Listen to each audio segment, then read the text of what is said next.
Long ago, in a small village nestled between rolling hills and a great river, there lived a humble couple, Nia and Kofi. They had only one child, a daughter named Amma, who was the joy of their lives.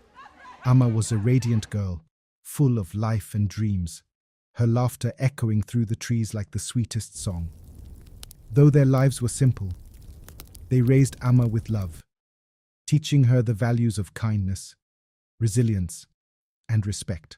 One fateful day, a well-dressed couple from the city visited the village.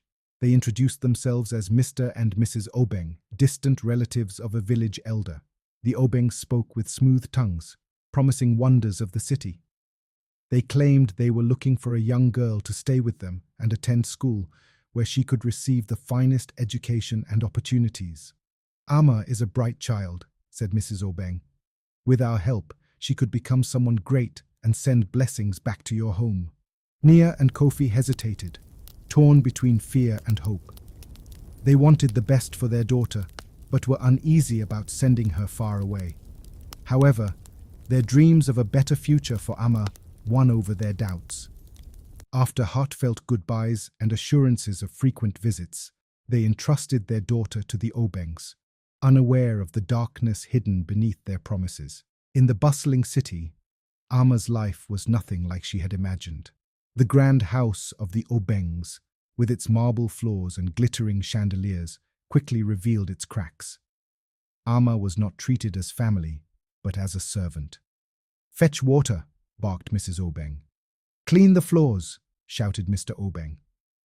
Instead of attending school, Amma was forced to cook, scrub, and work tirelessly from dawn until midnight. Her dreams of education faded with every harsh word and every sleepless night. The Obengs treated her with contempt, feeding her scraps and locking her in a cold storeroom at night. Days turned into weeks and weeks into months. Amma longed to return home, but every time she asked, Mrs. Obeng's icy reply was the same: "Your parents agreed. This is your life now." Amma found solace in the moonlight, which streamed through a small crack in her storeroom wall. She often whispered to the moon, telling it of her pain and her dreams. "If you can, tell my parents that their Amma has not forgotten them," she prayed. Back in the village, Nia and Kofi grew restless. Letters promised by the Obengs never came, and their visits were always postponed. The villagers began to whisper, warning them that not all who come with sweet words have good intentions.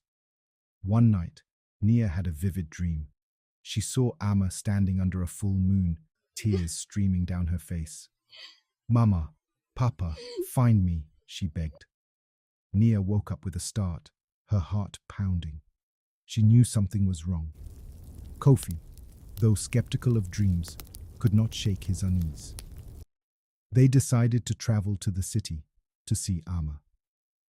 Selling the little they had, they gathered enough for the journey and set off.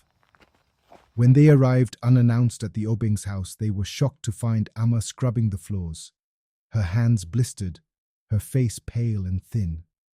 The Obengs tried to explain, but Amma's tearful embrace of her parents spoke louder than their lies.